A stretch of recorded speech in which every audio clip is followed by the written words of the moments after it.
Hey, this is Jeff Brown with Karasu Dojo in Topeka, Kansas. So we're playing around with some combatives, and not really any style specific or anything like that. We're just looking at things that make sense to us, and obviously there could be influences from different things. We choose not to keep a very open mind and use whatever we think that works from any style.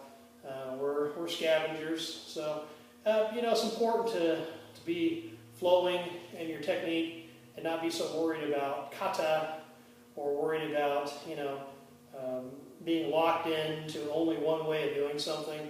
I believe personally that in a real world self-defense situation and real fighting, being locked into something is going to be detrimental to you. So you need to be flexible. You need to be able to let the material, the technique, and the concept serve you rather than you serving the techniques. I could blindly follow and recreate a technique over and over and over, and people will admire me for that.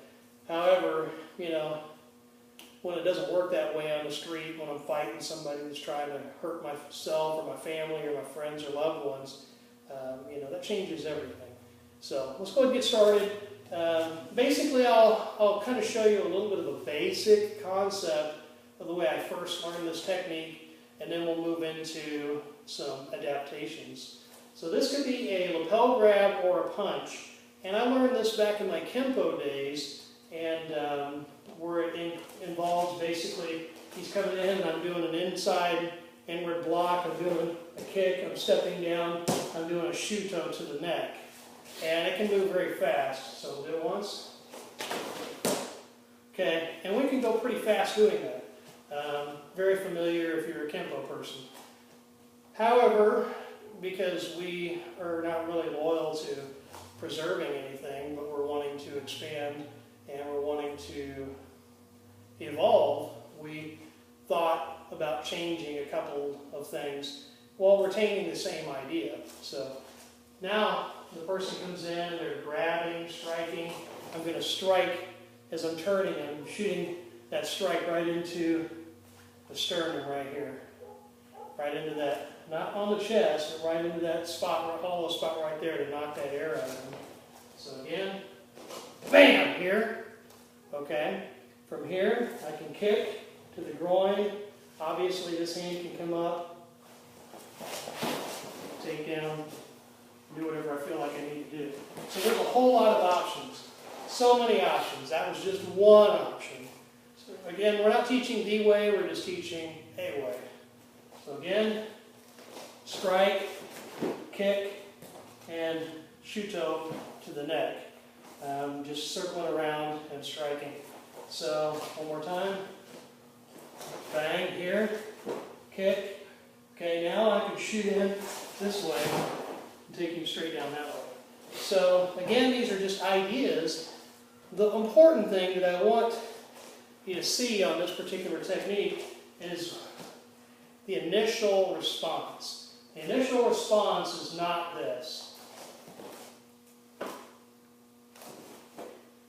Okay, we're not trying to recreate a Kempo technique per se. We're using the same concepts and the same economy of motion. Now we're changing some things. So as he comes in, I'm striking, kicking. Okay, now I've got the other things that I can do. But the initial response is the most important aspect of this. One more time. Bang! Here. This is the initial response. This changes into an elbow, changes into a takedown, finger snap, whatever I want to do. So keep an open mind when you're doing your martial arts, especially when it comes to self-defense. There's nothing wrong with recreating old traditional techniques.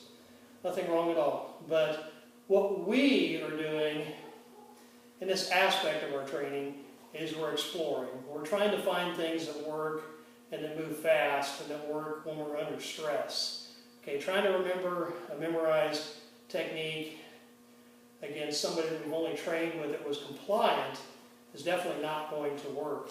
So if he comes in a little bit more aggressive, pushes, now, yes, I've struck, but now he's he's going to want to do something else, and I'm going to have to respond. How am I going to respond?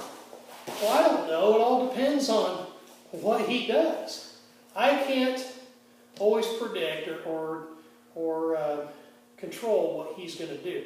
I can try to anticipate, but I would think it would be safer for me to just respond appropriately based off of the situation. So if he pushes aggressively, here, everything may change. Okay? Everything may change. So, again, this is not knocking traditional martial arts. This is just a basic explanation of why I feel that in real fighting, you got to get beyond recreation and you got to become creative yourself.